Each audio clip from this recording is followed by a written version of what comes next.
I mean, is that a responsible thing to do? To tell people to get in the faces of ICE operators? Maria, we see it with police officers all the time in protests across the country on a number of issues. Police departments have training to deal with that. It's the ICE training that is failing. And so, look, I think governors and mayors need to obviously work with our federal government. That was part of the breakdown in Minnesota. Okay, but in this country, you have a right to protest. Okay, but you don't. A U.S. citizen should not be shot in the face just because they're protesting ICE with their camera. We deal with this every day in this country. Police departments deal with it. Okay, they know how to handle protests. This is on ICE, and the reason we now know this. If you've got a protester that is armed with a gun on his belt, and that person is getting in the way of an ICE operator, you're going to see a reaction. You don't have that all the time. You don't have people getting in their faces when they are armed. That is irresponsible. Of course they're going to react. Yeah, he wasn't getting in the way of an ICE operator. He was filming to the side, and ICE decided to interact with... Did he throw something at their car and knock out the light? Yeah, there's evidence. There's evidence of that, Maria.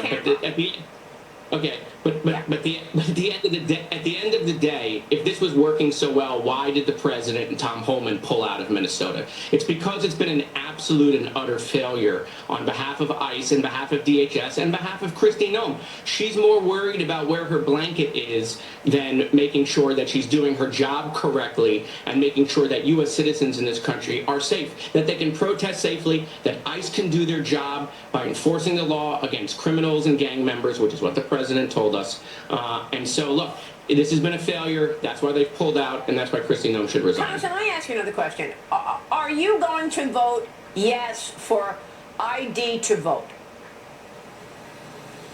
I'm for photo ID. We have photo ID here in Florida. And so I have no problem with photo ID. We use photo ID here in Florida. It works very well. But that's somewhat different than what's being proposed. What's being proposed is a separate, completely different identification just for voting. Completely different identification? No, wait a minute. Because the SAVE Act, the Save America Act, is requiring voters to show ID to vote. And they also require a citizenship so that you stay with the law and, in fact, only have American citizens voting. So, again, will you vote yes to that act?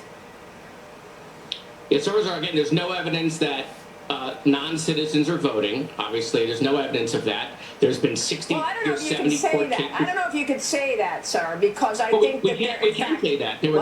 Maria, there were 60 to 70 court cases over the 2020 election in which they made accusations that non-citizens were voting, and they lost all of those cases.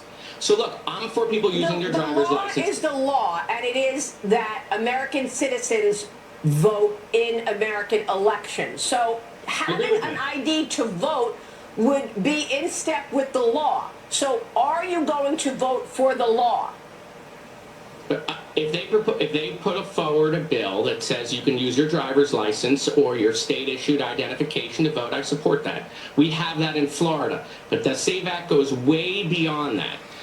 It would affect women whose birth certificate doesn't match their driver's license. It will depress turnout by requiring people to go and re-register to go get this new voter ID. Congressman, that's not true. No, it is. It is absolutely true. This is about depressing turnout. It's not about making sure non-citizens vote. Let them use their driver's license. Either, Congressman. The SAVE Act is a requirement for ID to vote. Period.